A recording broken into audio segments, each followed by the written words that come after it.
الحمد لله نحمده ونستعينه ونستغفره ونعوذ بالله من شرور أنفسنا ومن سيئات أعمالنا من يهده الله فلا مضل له ومن يضلل فلا هادي له وأشهد أن لا إله إلا الله وحده لا شريك له وأشهد أن نبينا محمدا عبده ورسوله صلى الله عليه وعلى آله وصحبه أجمعين أما بعد. Brothers and sisters, Assalamu alaikum wa rahmatullahi wa barakatuh. Tonight's halaqah will be concerning backbiting, but we will not be talking about how severe it is, how much of a sin it is with Allah. We've explained that in previous classes and previous gatherings. Tonight's halaqah will be concerning certain exceptions. The scholars in Islam, they say for every rule there is exceptions. For every rule there are exceptions. And this is true when it comes to backbiting. We know that a Muslim should never ever backbite. They should never speak about someone behind their back, even if what they're saying about the person is true. And this is the definition of backbiting. A lot of times when we say something, we always use the excuse, no, but am I lying? But that is not the point. If you're lying, then you come with buhtan, which is even worse. You created a lie. But if you say something that your brother is not pleased with, is not happy with, then that is considered backbiting.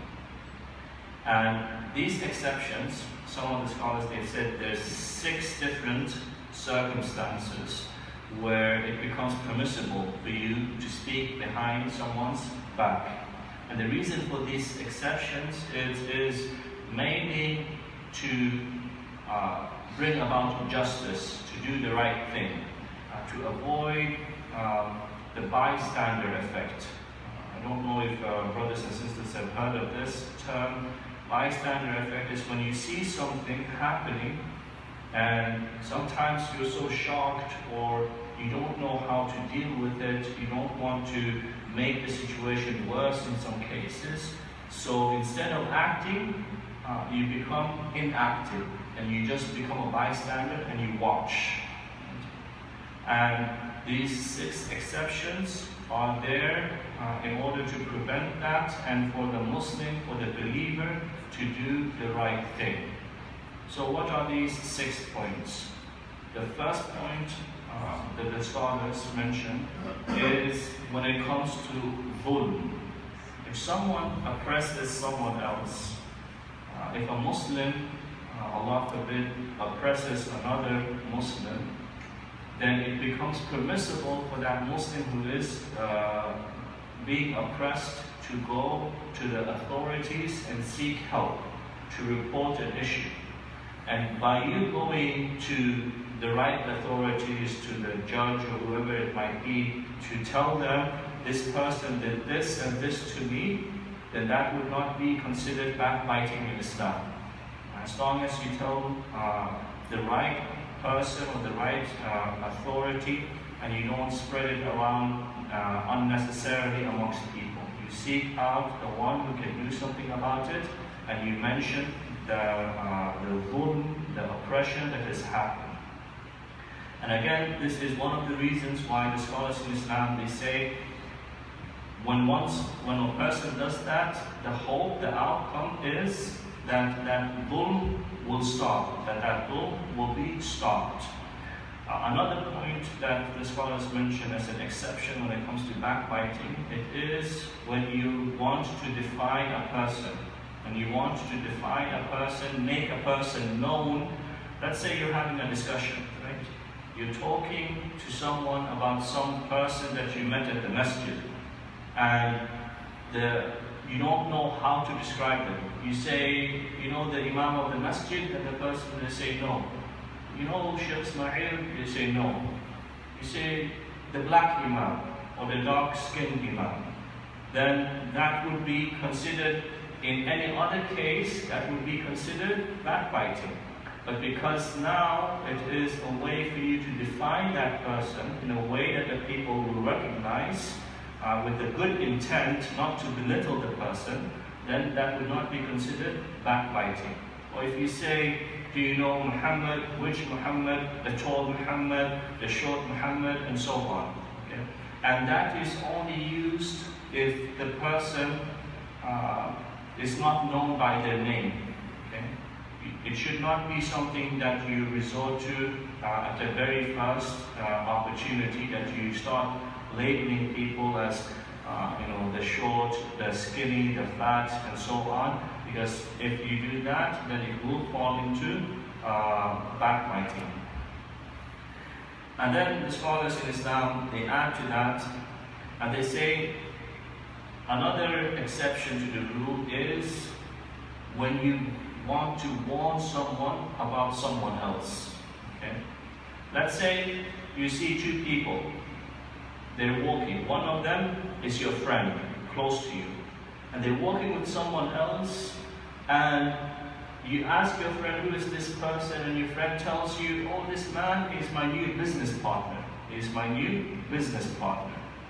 And you have knowledge about the practices of this individual. Without any doubt, you know that this person, he's burnt other people, he has very bad business practices. So for you to tell your friend, I don't trust this man because of what he has done to that person and this person, and he's known in the community to be someone who does bad, then that would not be considered backbiting in this case. And not just when it comes to nasiha about business practices, but any other form. If you know someone has bad tendencies and he's around bad people, for you to tell your friend, I don't think that this person is a good person to befriend, then that would not be considered backbiting in Islam. So how many have we mentioned so far? I see 4, 3, 5, no?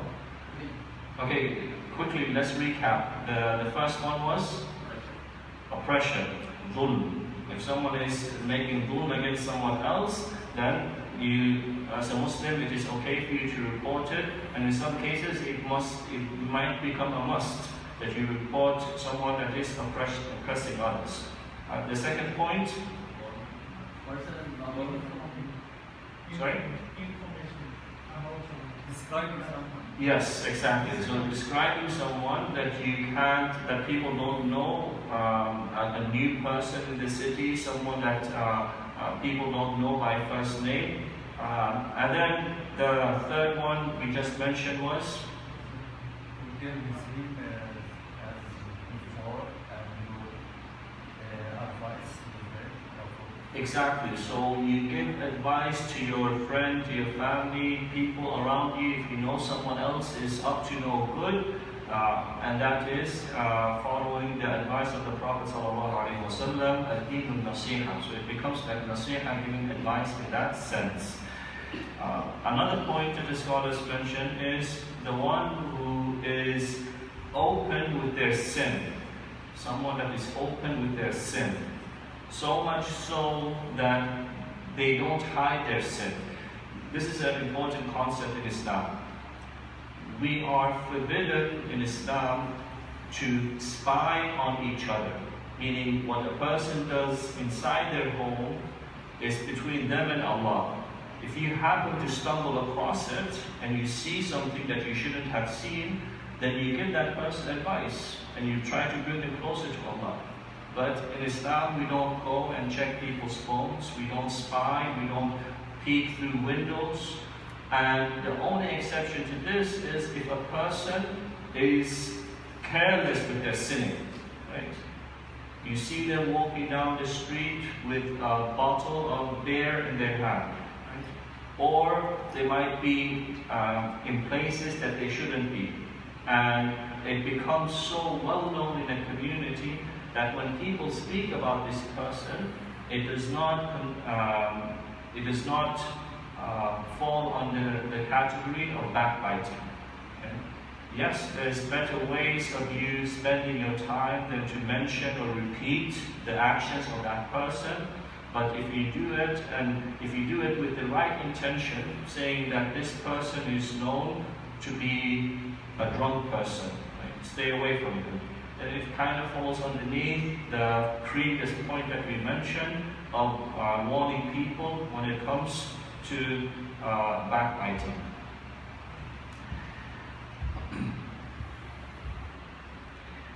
Another point is where the scholars in Islam, they say when it comes to fatwa, asking an alim, a sheikh, for a religious verdict.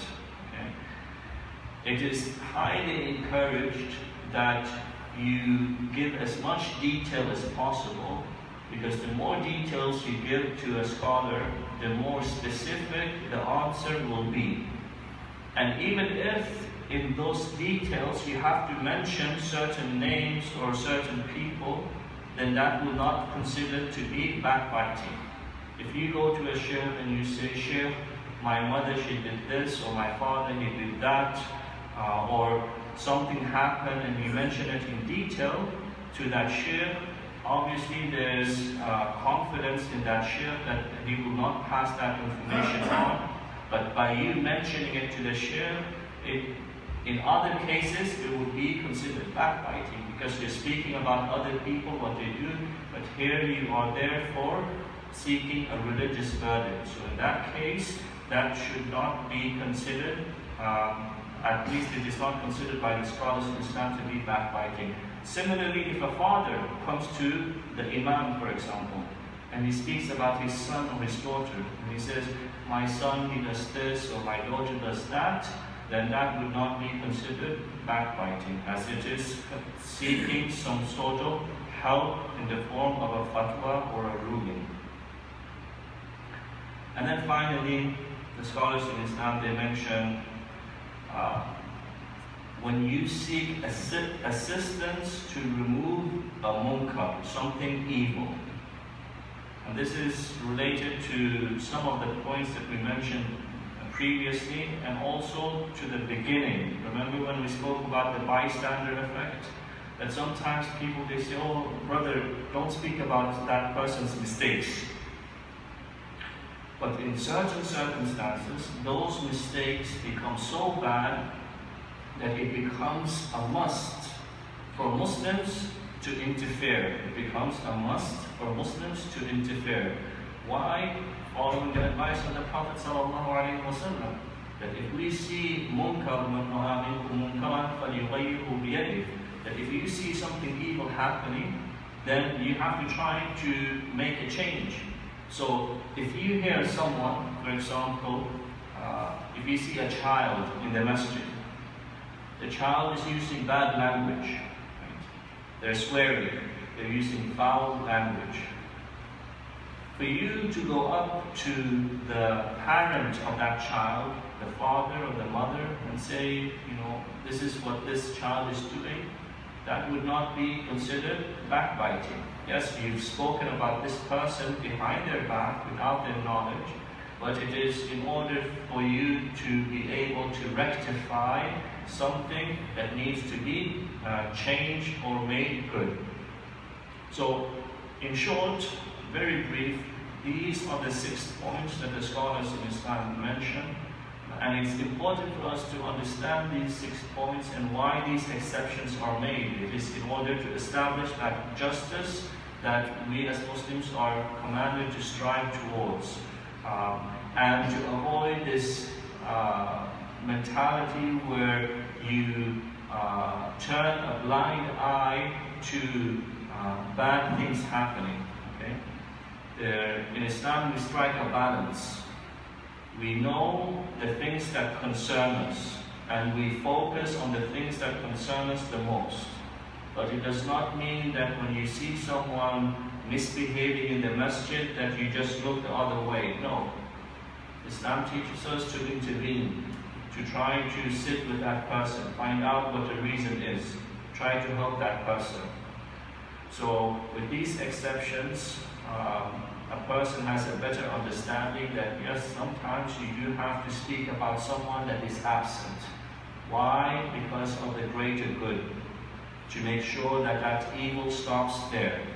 And you seek out that help in the right places. You speak to those people who really can make a difference. So inshallah, with that, we will conclude.